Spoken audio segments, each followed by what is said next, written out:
Good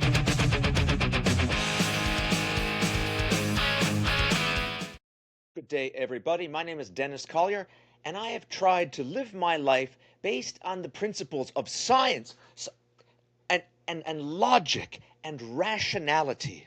But when I have to sit and watch Jack Hughes score the gold medal winning goal in overtime to beat Team Canada at the Olympics, all that goes out the window. And there is an immediate, primal, emotional response that actually causes my wife to pipe up and not so much ask as just blurt out, although still a very interesting question: why do you care so much? I do forget exactly what I said the moment after the goal goes in, but I might be able to recreate it for you here. I'm pretty sure I said something along the lines of, "Son of a mother of a thunder and son of a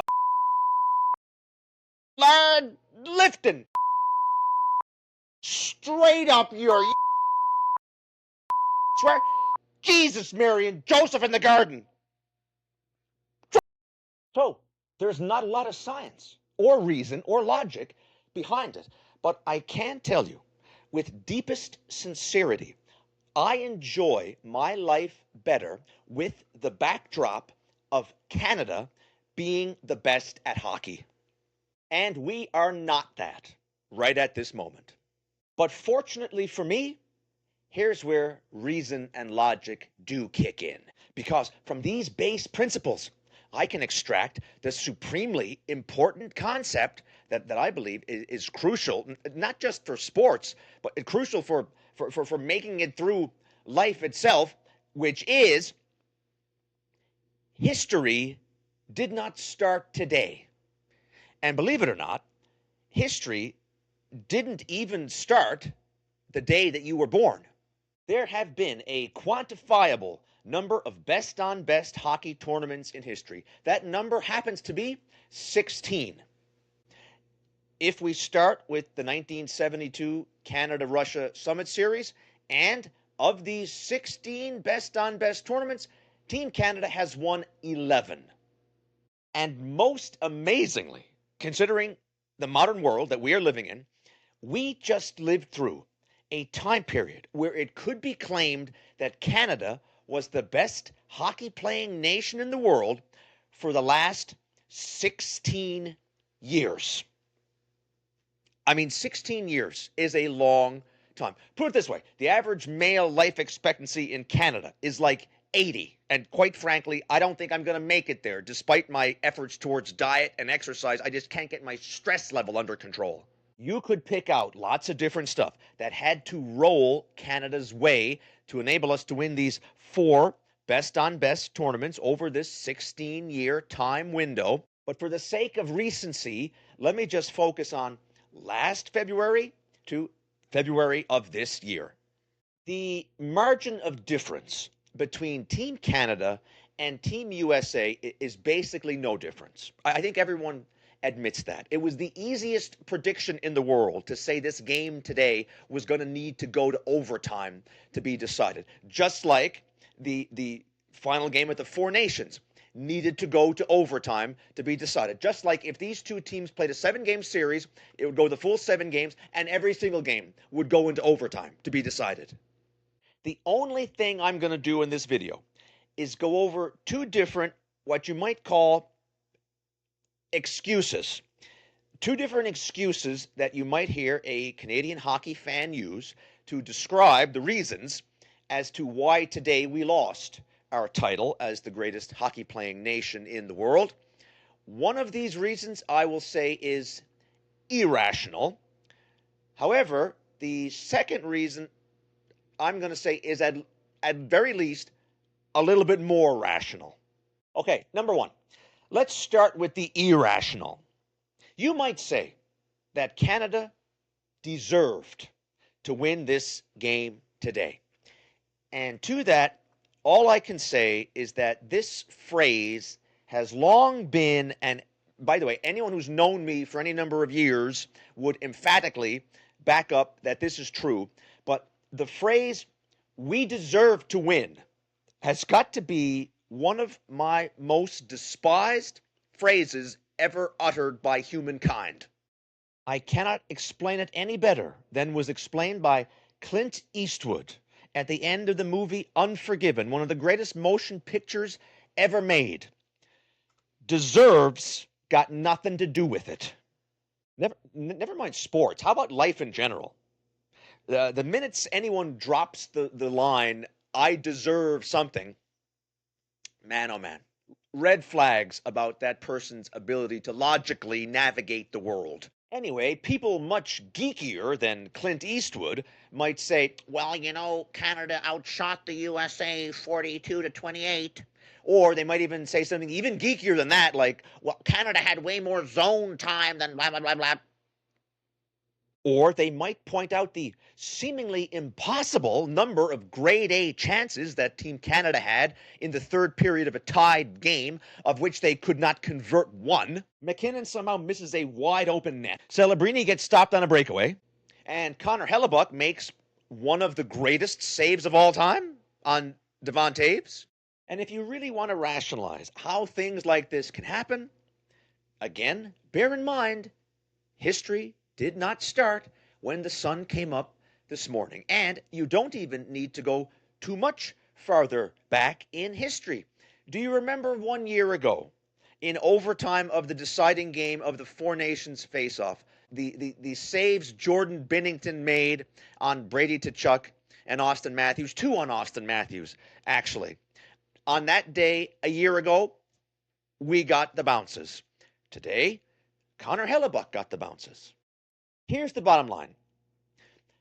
Would you reasonably expect for things to keep perpetually coming up in favor of Team Canada when we all acknowledge going in that the margin for error, the difference between these two teams is like this much? It was an unbelievable 16 straight years of Canada being the best at hockey. Did you think that was going to extend indefinitely? That is not rational.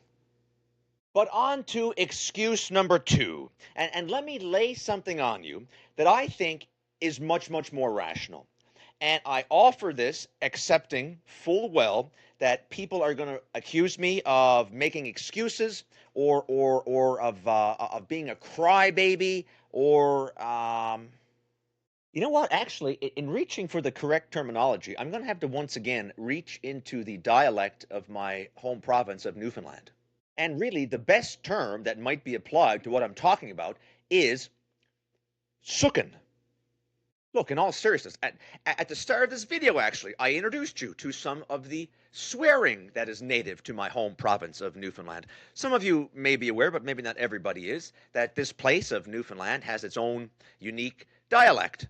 And really, I have to draw from there again because there is no word in the English lexicon that describes what I'm talking about as good as sookin. In the great province of Newfoundland, to be a sook is like one of the worst things you can be.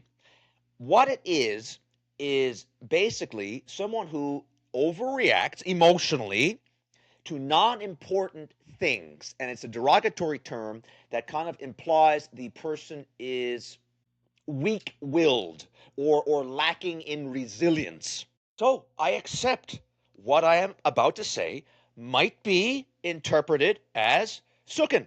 But hear me out and then judge for yourself if it is not also the truth. You know, having just said all that, it really reminds me of another great quote by one of my favorite authors, Steven Pinker. Now, I'll have to adapt his quote slightly, but Pinker's quote is, "The truth cannot be politically incorrect."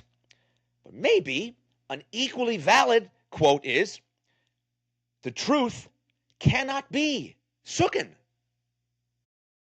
The excuse, the elephant in the room about this Team Canada loss is that they played the game without Sidney Crosby. And actually, part of this that I must interject is that they also played the whole tournament without Josh Morrisey. I have no idea what this man did to offend the hockey gods.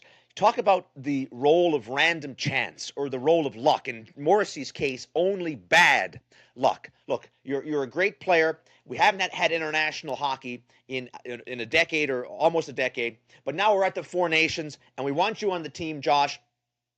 Sorry, you get injured. You can't play. But don't worry, hang in there. We got an even bigger, better tournament coming up in 1 year. It's called the Olympics, and we're going to want you back there too. The guy gets injured again. There is nobody that needs me to elaborate on what it means to have the captain of your team, Sidney Crosby, ripped out of your lineup. But I do have to talk about Morrisey. And actually, I'm going to echo some of the things that I said in a video that I made on New Year's Day when I picked my team Canada, which is basically this.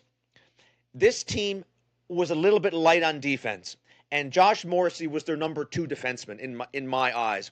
Last year, for the Norris Trophy, the best defenseman, there was 3 finalists whose names were Makar, Hughes, and Zach Werenski. Josh Morrisey finished 4th in Norris voting. For a team light on defense, this was a huge, huge loss.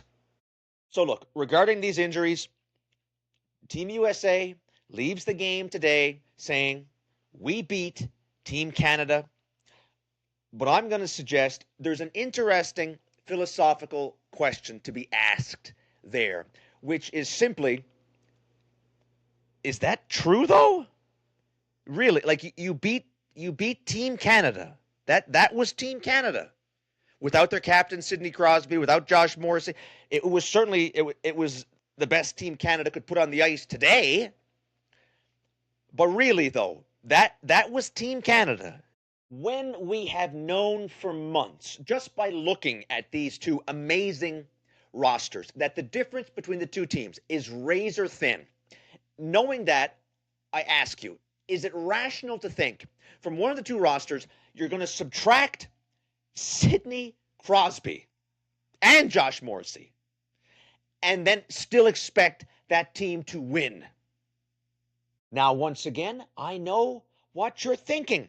Injuries in sports happen all the time, and you might even try to turn my principle back on me and say, Denis, history didn't start this morning. Don't you remember only a year ago at the Four Nations when your team beat Team USA when they had to play the deciding game without Quinn Hughes, a player so good who on any given night might be the best player on planet Earth?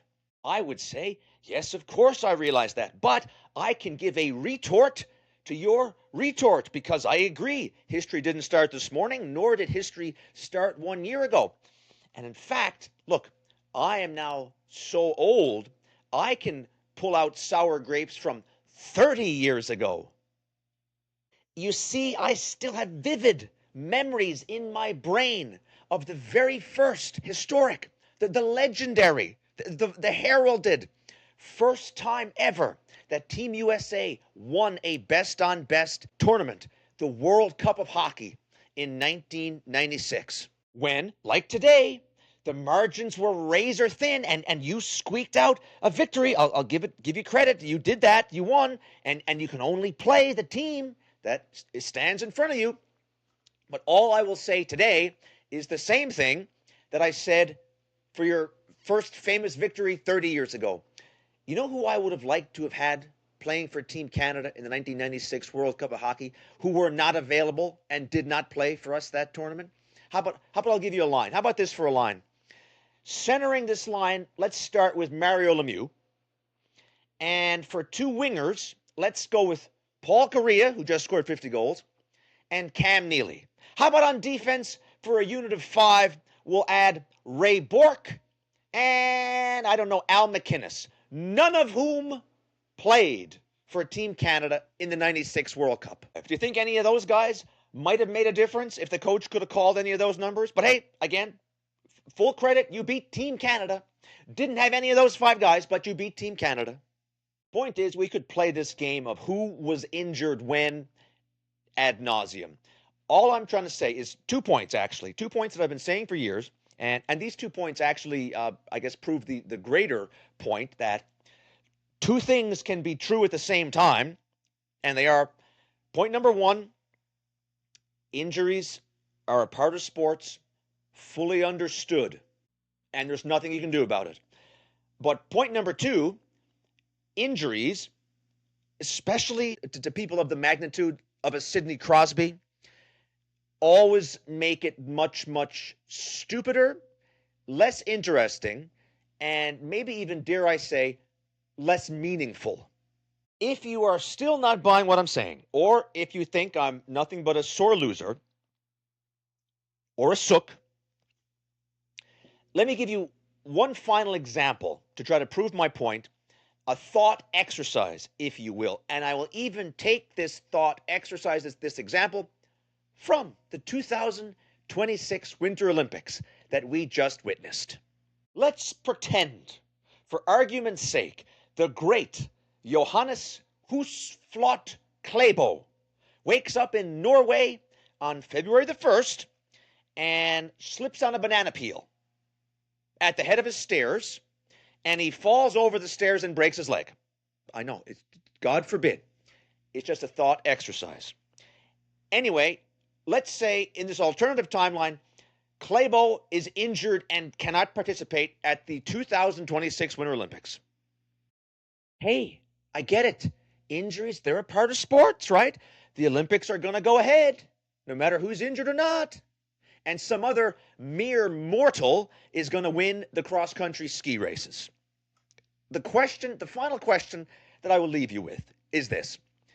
Do you think it is the truth if this other mere mortal walked around and said, I am the best cross-country skier in the world? Really? That's true? You think? You think you're the best cross-country? You didn't beat Klæbo. He slipped on a banana peel. You didn't beat him. You won these races. And now you're saying you're the best cross-country skier in the world? Okay. Okay. I'm going to call it quits here. Do you know, when I sat down to work on this project this morning after the game was over, my intention was to make a video about the top 5 Team Canadas of all time. But I went on this rant that I did in this video. And now I am emotionally spent. I can't keep going. I am going to make that video, though, in the next day or two, and that'll be a lot of fun. So on that note, I'm just going to sign off here today and say, Team USA, you are the best hockey team in the world. I just really, really would have preferred to see if you could have done that when we had Sidney Crosby and Josh Morrisey. Okay, that's it for me. But stay tuned. Next video, top 5 Team Canadas of all time. But that's it for me today. Have a good day, everybody.